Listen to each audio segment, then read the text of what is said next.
देखिए, अगर हम जिंदा रहेंगे तो इस राज्य के मंत्री रहेंगे, आज आपको क्लियर कह देते हैं। इस वीडियो को देखने के बाद हेमंत सोरेन को बहुत बुरा लगेगा। टाइगर जयराम मातो चुनौती के साथ बोल दिए हैं कि मैं अगर मैं जिंदा रहा तो नेक्स्ट सीएम जरूर बनूंगा। गलत नीति का समर्थन कर देंगे क्या? हम आप हमको धनबाद का सांसद समझ लिए हैं कि चुनाव के टाइम हम लोकल का बात करेंगे, चुनाव जीतने के बाद फिर हम इंक्रोचमेंट करने वालों का समर्थन करते हैं? हार जाएंगे, चुनाव हार जाएंगे, उससे क्या होगा? हम बिहार नहीं गए पटना एक भी जमीन खरीदने के लिए, और ना हम झांकने गए हैं। हम कलकत्ता नहीं गए 1 इंच जमीन किसी कब्जा करने के लिए। हम भुवनेश्वर कटक नहीं गए किसी का 1 इंच जमीन कब्जा करने के लिए। लेकिन वहां से आने वाले लोग अगर यहाँ कब्जा करेंगे तो हम जरूर बोलेंगे। वोट देना या ना देना अलग विषय है, हम वोट की राजनीति करने कभी नहीं आए हैं। जयराम मतों के ऊपर भी जिम्मेवारी की गाड़ी का ईएमआई भरना है, क्या भी होगा? अरे हाँ, ईएमआई अब ऐसा भरा जा रहा है कि लोग आगे पूछ रहे हैं कि विधायक जी ईएमआई का हम भर दियो की। हाँ, तो क्या पेमेंट 3-4 लाख रुपया मिला, चप्पल नहीं ले पाए? देखिए, सवाल चप्पल का नहीं है। एक बात और आपको, 100 रुपया का चप्पल। चप्पल मेरा नहीं है, किसका भी हमको नहीं मालूम, बड़का गांव में किसी ने दिया है।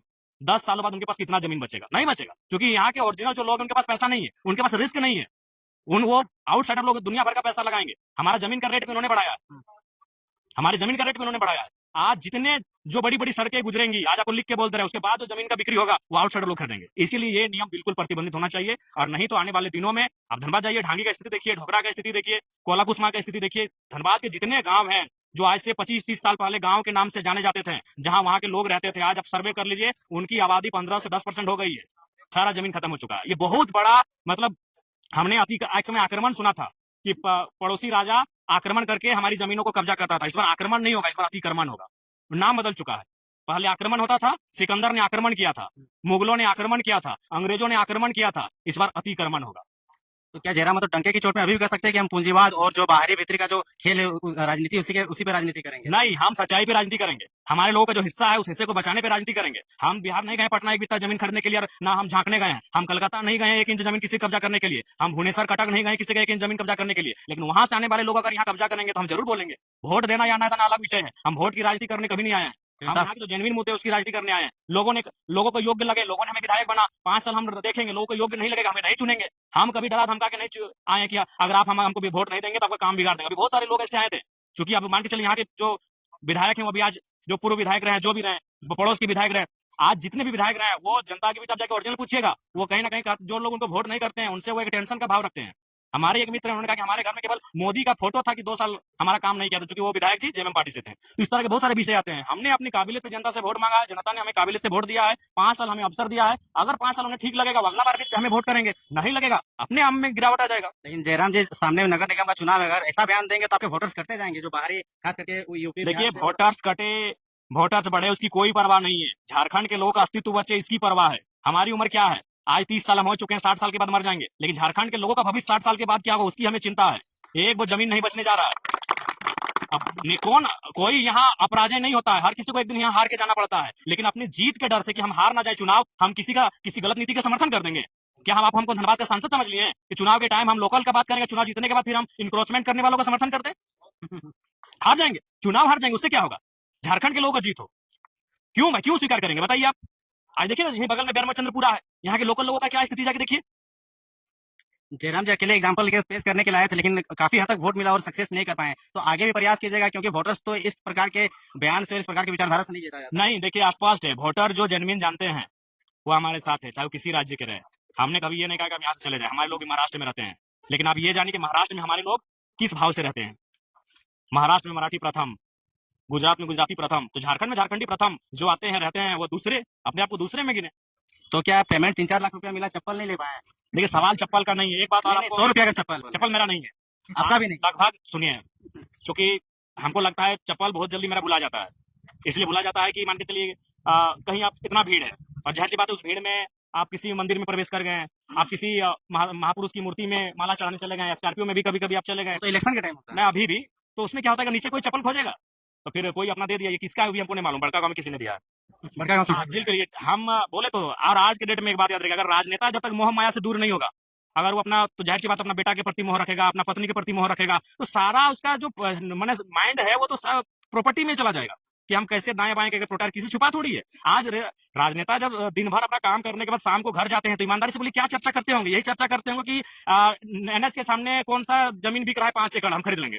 वो चर्चा कर रहे हैं कि कौन सा टेंडर आया है उसमें इसको एंगेज करेंगे, कौन सा कॉन्ट्रैक्टर उसमें अपना पार्टनरशिप देंगे। नेता, इस झारखंड को और देश को अगर बदलना है तो नेताओं को मोह से बाहर होना होगा। निसंदेह कुछ नेता हमारे देश में जो बड़े नेता है मोह से बाहर है, लेकिन वो कैपिटलिज्म की शरण में है, जैसे आदरणीय प्रधानमंत्री जी निसंदेह मोह से बाहर है कि उनका परिवार नहीं है, लेकिन कहीं ना कहीं वो अडानी साहब के मित्रता के कारण आज देश को बहुत नुकसान दे रहे हैं। मुंह भले ना हो, लेकिन जयराम महतो के ऊपर भी जिम्मेवारी की गाड़ी का ईएमआई भरना है स्कॉर्पियो का। अरे हाँ, ईएमआई अब ऐसा भरा जा रहा है कि लोग आके पूछ रहे हैं कि विधायक जी महीनों का हम भर दियो की। हाँ, कौन लोग है? पूंजीपति लोग हैं। नहीं पूंजीपति नहीं। अरे आज ईएमआई कितना का जाएगा? 20-22 हजार का। हम्म। तो आज ऐसा नहीं कि मेरा जयराम महतो आज जाहिर सी बात वो पीएचडी तक आया है, तो इस दौरान उसके बहुत सारे मित्र बने होंगे। आज बहुत सारे मित्र जगह में होंगे, तो सक्षम है भाई। आपको अपना एक बचपन की कहानी सुना रहे हैं, बचपन का नहीं, कॉलेज टाइम का। जब हमारे मोबाइल में रिचार्ज खत्म हो जाता था, तो रिचार्ज खत्म होने से ठीक से पहले हम व्हाट्सएप में स्टोरी लगा देते थे, स्टेटस, कि हमारा रिचार्ज खत्म होने वाला है, कृपया रिचार्ज कर दें। और कौन रिचार्ज करता था हमको आज तक नहीं मालूम है। क्रेडिट नहीं लेता था करने वाला। कोई क्रेडिट फोन किया, कोई नहीं किया। एक बार हमको याद होगा, आपको भगत सिंह का टी शर्ट पसंद लगा था, हम डाल दिया स्टोरी, हमको ये पसंद है। तो फिर हमारे एक पोड़िया के अजय भाई हैं, जो शायद दुबई या कहाँ रहते थे, वो पैसा भेज दिए। तो ये बहुत मतलब प्यार है। प्यार रहेगा ही जी। अब जनता के बीच से अगर कोई नेता बन के आएगा तो प्यार रहेगा ही। हमें हमें हमसे मिलने के बाद किसी को ये नहीं लगता है कि हम विधायक से मिले हैं। उससे लगता है अपना भाई से मिले, अपना बाबू से मिले हैं, अपन नूनू से मिले हैं, अपना दादा से मिले, वो फील उनको होता है। और भी लोग हैं विधायकी करते हैं, आप जाइए उनके सामने जनता किस तरह जाती है और किस तरह से उनका व्यवहार होता है। और जयराम महतो के पास आइए, उनको कभी मिलने के बाद लगता नहीं कि हम किसी विधायक से मिले हैं। अपने वाणी पे अटल रहेगा। आने वाले 5 साल या चुनाव के बाद में जब नेता मंत्री पद वगैरह मिल जाएगा तो नहीं ना बदल जाएगा। देखिए, अगर हम जिंदा रहेंगे तो इस राज्य के मंत्री रहेंगे, आज आपको क्लियर कर देते हैं। हम अगर जिंदा रहे और हमारे साथ कोई साजिश नहीं रहा, तो मंत्री पद हमारे लिए बहुत मैंने बोल नहीं सकते। सुनिए, अभी हम राज्य के उप मुख्यमंत्री होते, अगर हम गठबंधन को स्वीकार कर लिए होते, 12 सीट हमें दिया था, बिल्कुल 12 सीटों का ऑफर था और डिप्टी सीएम का ऑफर था, तो हमने कहा कि नहीं, पहला चुनाव लड़ रहे हैं हम लोग, आंक लेंगे हम लोग में कितना क्षमता है। लेकिन विधायक जी, झारखंड का राजनीतिक परिस्थिति कुछ ऐसा है कि कोई सिंगल पार्टी नहीं सरकार बना सकता है।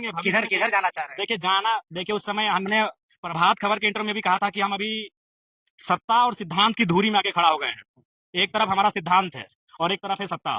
सिद्धांत व्यक्तिगत मामला है, प्रिंसिपल जो होता है वो व्यक्तिगत होता है, निजी होता है, लेकिन जो पावर होता है वो पब्लिक के लिए होता है। अब हमें ये तय करना है कि हम अपना निजी सिद्धांत को लेकर आगे बढ़े या फिर सत्ता में इसलिए आए कि पब्लिक का भला हो। इस दो असमंजस के बीच हम खड़े हैं। इसमें अभी निर्णय लेने के लिए पूरा 4 साल बचा है। इसमें निर्णय लेंगे, लेकिन निर्णय भी लेंगे तो जनता की भलाई के लिए। उम्मीद है कि गठबंधन होगा। वो भविष्य की बात है, भविष्य के गर्भ में है, देखा जाएगा। लेकिन लास्ट सवाल, आपके क्षेत्र से कोयला पार हो रहा है कि नहीं? अभी तो ऐसे ही बारिश का दिन है, कोयला बंद है।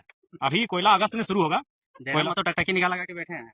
नहीं, अब अभी तो लोगों पे देखिए, अभी उन लोग खुदे मैंने क्या बोलते हैं, स्ट्रिक्ट है। हेमंत सोरेन को बुरा लग ही रहा होगा, क्योंकि हेमंत सोरेन तो कुछ काम भी नहीं कर रहा है। क्यों? और हेमंत सोरेन आदिवासियों को उजाड़ने में ही लगे हुए हैं। और टाइगर जयराम महतो इधर अपना चुनाव प्रसार करने शुरू कर दिए हैं अभी से, क्योंकि टाइगर जयराम महतो के पास ज्यादा टाइम नहीं रहता है। इसलिए Tiger Jairam Mahato next CM बनने की तैयारी कर रहे हैं। और पूरे आदिवासी लोग अब जान गए कि टाइगर जयराम महतो ही काम करेंगे, हेमंत सोरेन काम नहीं करेंगे। अगर हेमंत सोरेन इस वीडियो को देख रहे हैं तो हेमंत सोरेन को बहुत बुरा लगेगा, क्योंकि मेरा स्थान को टाइगर जयराम महतो लेने वाले हैं। इसलिए तो टाइगर जयराम महतो बोल दिए हैं कि अगर मैं जिंदा रहा तो नेक्स्ट सीएम जरूर बनूंगा। जो बोला वो करके ही दिखाता है टाइगर जयराम महतो। इस वीडियो क्लिप को देख के टाइगर जयराम महतो को चाहने वालों को तो बहुत खुश ही लगा होगा, क्योंकि टाइगर जयराम महतो चुनौती के साथ बोल दिए हैं कि अगर मैं जिंदा रहा तो नेक्स्ट सीएम जरूर बनूंगा। इस झारखंड के लिए तो नेक्स्ट सीएम जरूर बनेंगे टाइगर जयराम महतो। 2029 में तो कंफर्म हो ही गया, क्योंकि टाइगर जयराम महतो जो बोले हैं सो किए ही हैं और अब करने वाले भी हैं। क्योंकि टाइगर जयराम महतो जो अपना काम कर रहे हैं उसमें विश्वास कर रहे हैं, और जहां कहीं पर भी जा रहा है टाइगर जयराम महतो का भीड़ देखकर लगता है कि टाइगर जयराम महतो 2029 में सीएम बन ही जाएंगे। क्योंकि टाइगर जयराम महतो जहां कहीं पर भी गया है वहां पर लाखों में भीड़ होता ही है। कुछ भी मौसम रहे, जो भी मौसम रहे, बरसात रहे या तो गर्मी रहे या ठंडा के मौसम रहे, तो भी टाइगर जयराम महतो के चाहने वाले लोग लाखों और करोड़ों में होते हैं। इसलिए टाइगर जयराम महतो बात में क्लियर कर दिए हैं कि अगर मैं जिंदा रहा तो नेक्स्ट सीएम जरूर बनूंगा। क्योंकि टाइगर जयराम महतो नाम के केवल टाइगर जयराम महतो नहीं है, क्योंकि टाइगर जयराम महतो एक योद्धा, आंदोलनकारी नेता और सच्चा नेता है। और इसी को देखकर टाइगर जयराम महतो के खुद को अनुभव लगा कि अगर मैं जिंदा रहा तो नेक्स्ट सीएम मैं जरूर बनूंगा, और टाइगर जयराम महतो बनेगा ही। क्या लगता है दोस्तों, क्या Tiger Jairam Mahato next CM बनने योग्य है? आप लोग कमेंट करके जरूर बता दीजिएगा, क्योंकि टाइगर जयराम महतो जैसा इस देश में नहीं मिलेगा। इस पूरे भारत देश की मैं बात कर रहा हूं, क्योंकि टाइगर जयराम महतो जैसा कोई भी आदमी, कोई भी नेता नहीं मिलेंगे। लाखों में एक है टाइगर जयराम महतो। अगर हो सके तो टाइगर जयराम महतो 2029 के बाद अदर और अलग चुनाव होगा तो उसमें भी सीएम पीएम भी बन सकते हैं, क्योंकि टाइगर जायरा महतो का भीड़ मुंबई में भी होता है और अनेक जगह में भी टाइगर जायरा महतो का भीड़ देखा जाता है। तो धीरे धीरे टाइगर जायरा महतो का प्रसिद्ध या फेमस होना सिर्फ आम बात हो जा रहा है, क्योंकि टाइगर जायरा महतो जैसा इस झारखंड में कोई भी काम नहीं किए हैं। और टाइगर जायरा महतो बात में क्लियर कर दिए हैं, अगर मैं जिंदा रहा तो मैं नेक्स्ट सीएम जरूर बनूंगा और जनता के लिए। चलो हम इस वीडियो में इतना ही बात करते हैं, क्या Tiger Jairam Mahato next CM बनना चाहिए या नहीं, आप लोगों क्या विचार है।